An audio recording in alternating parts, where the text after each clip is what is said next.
They were designed to be the best. They met enemies face to face, endured tragedies and enjoyed victories. They went down in history due to the bravery of their crews. They are the ships that deserve to be called naval legends.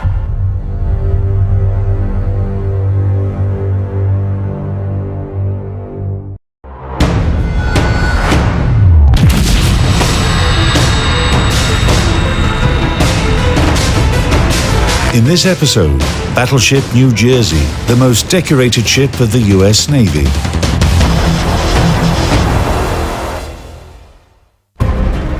Naval battles in the beginning of the 20th century defined the evolution of warships for decades to come. The country that had the most battleship in its navy could be considered an invincible master of the seas. After World War I, the US and Japan started a true competition to build the most powerful fleet. By the end of the 1930s, US engineers designed a ship that was destined to end the era of battleships by becoming the best of them. The necessity of building new ships was caused by the Japanese assault on China in 1937. All the leading countries of the world realized that war would break out sooner or later.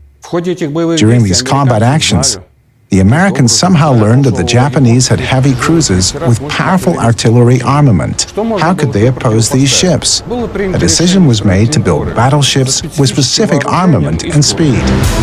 In 1939, the General Council of the US Navy approved the project for a new battleship that was able to reach a speed of 33 knots. The main ship of a new class named USS Iowa was laid down in June 1940.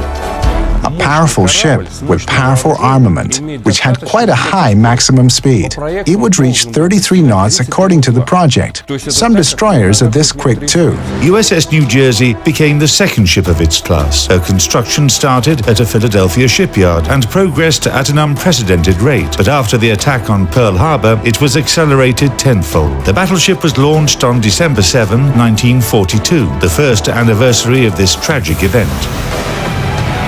Total displacement, 57,500 tons. Length, about 270 meters. Beam, 33 meters. Draft, 11 meters. Armament, primary armament, 9 Mark 7 guns in 3 triple turrets. Caliber, 406 millimeters. Dual-purpose artillery, 20 Mark 12 guns in 10 coaxial Mark 28 turret mounts. Caliber, 127 millimeters. Anti-aircraft artillery, 20 quadruple Bofors gun mounts. 49 20 millimeters Mark 2, 3, 4 Oerlikon autocannons. Air Group, 3 Vought OS-2U Kingfisher floatplanes. Armor, main belt, 307 millimeters. Primary armament turrets, up to 476 millimeters. Conning tower, up to 439.5 millimeters. Maximum speed, up to 32 knots. Range, 20,150 nautical miles.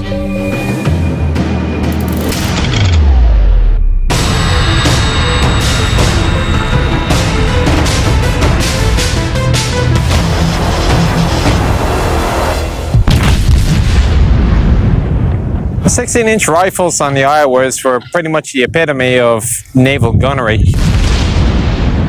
Beneath me where I'm standing, there's several decks of ammunition handling, powder handling, and just motors to keep the entire turret running around. This is a 1,700-ton turret mechanism that I'm standing on. A powder magazine with 50-kilogram powder charges in silk bags was located in the lowest compartments, adjacent to the stationary part of a turret. They were transported to the loading compartment through a system of conveyors and elevators. So this arrow goes to red. That lets me know there's a bag here. I'm going to open this. The bag will come out, and then I'm going to roll the bag into here. And I'm going to let them know on the other side that there's a bag in that scuttle. The sailors here would stay here, and the sailors in there would stay in there. But let me show you how all this works.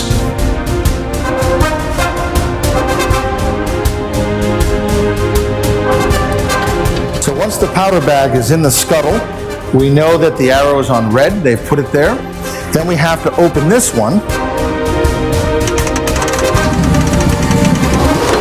That brings out the 110-pound powder bag, and then the sailors would have to lift it and then put it right in here onto this tray.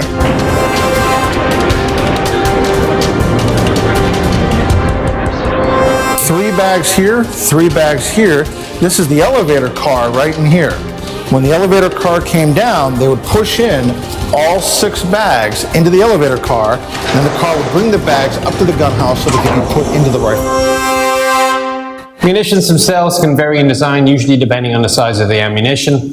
So 16-inch shells, similar to this, you could not have a single cartridge of that size. It would just be too heavy, too unwieldy. As it is, these things are pretty much a ton in weight. So you have to load the projectiles separately to the propellants. First of all, a shell should have been inserted into the gun barrel. Shells were stored in a 2-storied annular magazine inside the turret's barbette. A separate hoist was used to feed them.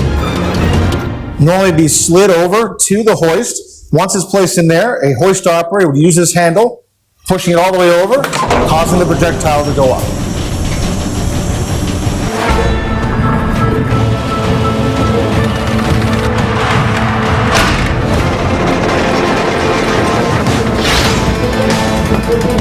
The loading process takes about 30 seconds, and when the gun is ready to fire, all that's left to do is pull the trigger.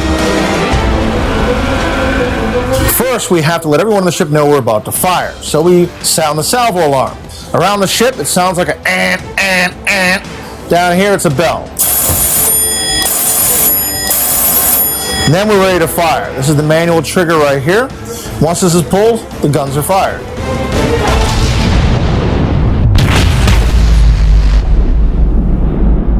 Ultimately, though, the design simply comes down to a really, really big version of your 7.62 rifle that you have at home. There is a driving band, usually copper, which meshes with the rifling, the grooves inside the cannon. The round goes bang, blast sends the projectile down range, recoil comes back, open the breech, clear out the fumes with usually a jet of compressed air, put another round in, pointy end first, more propellant, close the breech, re-engage.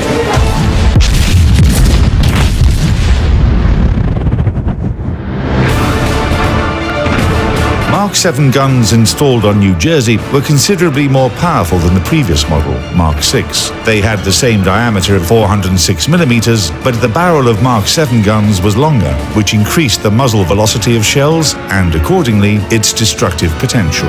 If we take a look at the biggest Japanese Yamato-class battleships, they had a caliber of 460 millimeters. It's an enormous barrel. 2 skinny men could easily fit in there. However, they used heavy shells, which created problems. It didn't matter how long the Japanese made the barrels on Yamato, their shells had a lower muzzle velocity. So the primary armament of Iowa's, New Jersey in particular, had a caliber of 406 millimeters, but was on par with the power of 460 millimeter shells of Yamato. The diameter is smaller, but the power is almost the same as on Yamato-class battleships, and that was unique.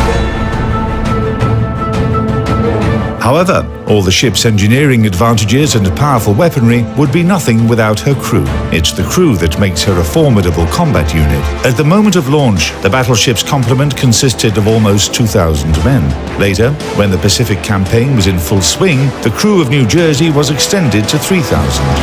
It's really difficult to understand how all these people worked and interacted on this ship. Of course, the battleship was very big, but still, 3,000 men in a closed space. It's quite hard. Imagine nighttime. The ship is sailing forward, everyone is asleep, and all of a sudden, general quarters. Airborne threat detected. People wake up and they don't even understand what's happening. They run reflexively without needing to think about where they're going. And it's all very simple. On the starboard side, you run to the bow. And on the port side, you run to the aft. And there are many airlocks in the way. And sailors are running one after another, going up and down the stairs. And the first few minutes look like complete chaos. However, in just 2 or 3 minutes, everything is calm. The ship is in complete order. Nobody is running. All men are at their battle stations. Everyone is already at their post and ready to carry out their duties. And then comes the battle. The shooting starts.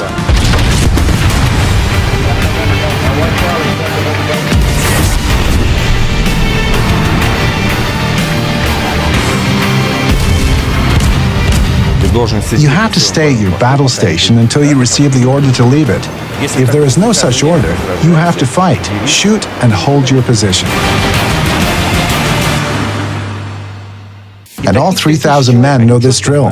That's a battleship for you.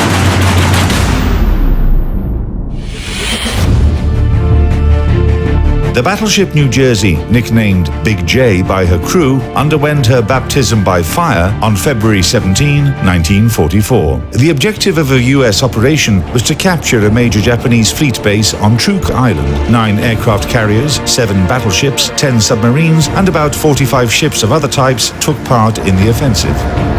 When any major combat formations are on the move, an avant-garde is always assigned. The advance guard, screening, reconnaissance, and so on. 2 battleships were assigned on the avant-garde.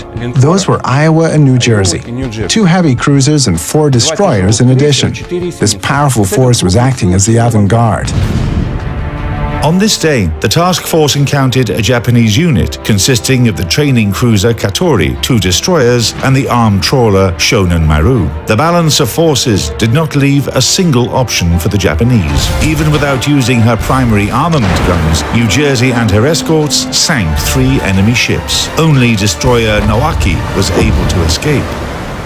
It's noteworthy that this 30-minute battle, however insignificant it was, became the first and the last encounter of Iowa-class battleships with the enemy in the high seas. In later service, ships of this class used their armament only against shore targets and aircraft. New Jersey demonstrated in her first battle that battleships had started to play secondary roles. Aircraft carriers and carrier aviation became the main striking force of naval warfare. At the same time, we need to understand that an aircraft carrier can't fight alone. It would be too vulnerable. Battleships became reliable cover for aircraft carriers. Thanks to their excellent seagoing capabilities, they formed an integral battle complex with aircraft carriers. New Jersey had to use all of her anti-aircraft armament to fight off enemy planes multiple times whilst protecting Allied ships.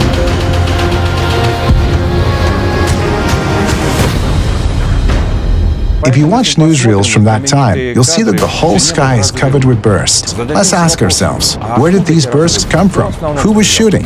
It was battleships that provided the main protection against the airborne threat. They took positions around carrier task forces, or were assigned to separate tactical groups in the main direction, and that became their primary objective.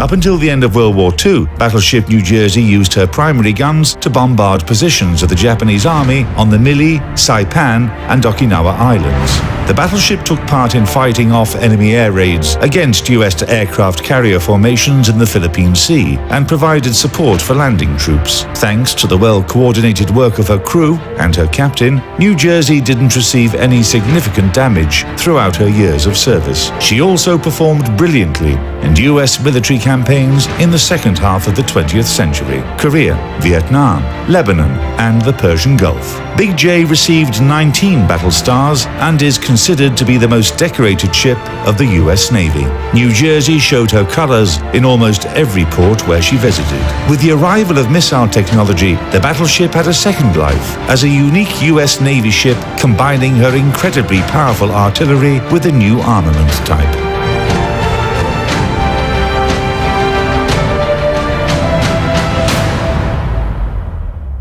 The Iowa-class battleships have a unique fate. They began service in 1944 and were officially decommissioned by the U.S. Navy in only 2012. Battleship New Jersey stands out a little in this respect. For example, Iowa, Wisconsin, and Missouri participated in approximately 4 wars, while New Jersey managed to distinguish herself during the Vietnam War as well. And she was the only ship from the legendary 4 that was on active service in the Persian Gulf. Battleship New Jersey is a museum now, and there are few ships as deserving as her. She is the pride of the American people. A sailor who served aboard USS New Jersey is someone that can be proud of their ship, country, and themselves.